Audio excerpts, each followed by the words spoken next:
Point of order, Potter Williams. Thank you, Mr Chair. I wonder if you could give us some clarification. As the Minister has just taken a call, but not from the Minister's chair, if you could clarify whether that is actually one of the Minister's calls or whether it's a National Party call. Thank you. Well, I think what I can clarify, in the end it doesn't make any difference. It will count as a ministerial call because she is a minister, but in the end, because of the way that the spare calls are allocated, and there's a large number of them, when it all gets washed through, it won't make any difference. Clayton Mitchell. Thank you, Mr Chair. I'd like to rise and take a call in the estimates debate for New Zealand First on the environment, and specifically talking to Sir the conservation. And I think the Minister was right by saying that there are many aspects in different portfolio spaces that are affected by, of course, the action and reactions of decisions that are made.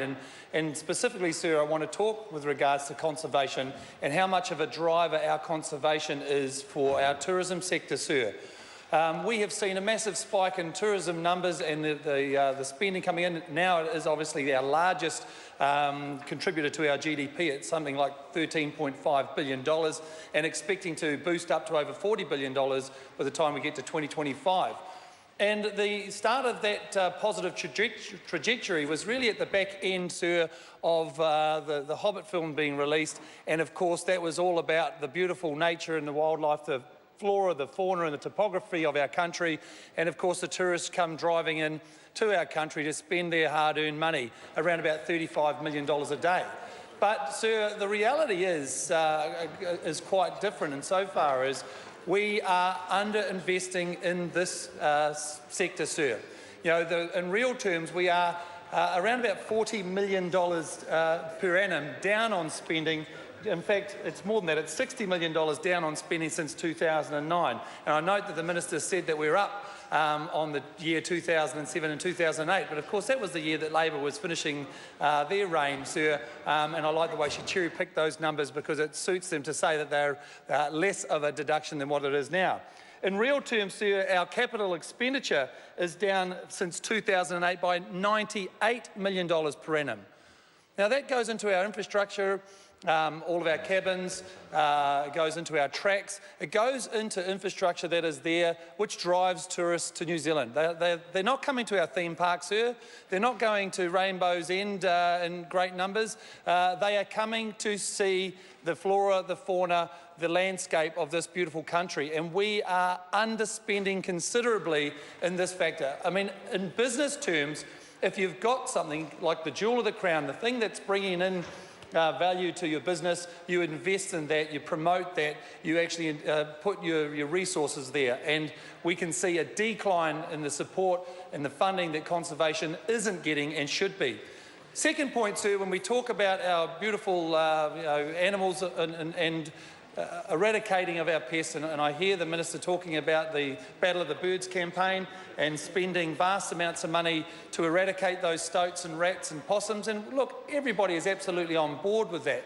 But nothing in the rhetoric that we hear from the government is in relation to other more effective, more efficient ways of controlling those populations. And it was great to see, Miss Maggie Barry, to see the two Uraweras and Tuhoi coming out saying that, no, we don't want 1080 dropped indiscriminately on our beautiful, pristine landscape. We need to manage it. They're not saying that they're not going to use it. They're saying it's not going to be their main priority. And dumping $100 million of toxic poison that no full studies have been done. I mean, it's got a federal ban in the USA for good reason. It indiscriminately kills animals. Now, Sir, they say that they drop it safely. We've got a new health and safety reform, so I guess this is one of those other pillars that we can talk about how the cross-sections actually tie in: conservation, environment, tourism, and now we talk about health and safety. The people that are directly working with 1080 before it gets picked up in helicopters are fully suited up, Sir. But there's no safety measures put in place for those helicopters pilots. And you know what happens to the dust of 1080? Of course, it gets put around in the atmosphere. They're inhaling it. They're having it on their skin. The truck drivers that are delivering it, Sir, they've got no protective clothing on there and there's nothing in to support them.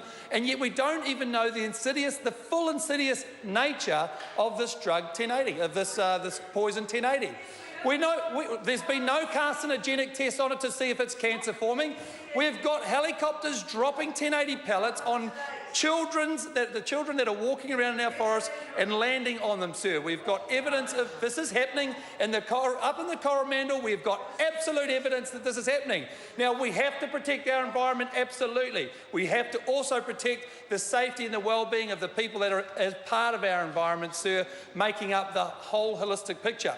And investment needs to be put into better ways to control these pests, with trapping, with being more direct, as opposed to flying over and napalming our forests with pellets that kill everything. Thank you, sir. Well, the minister's got the call, but she's got to stand up.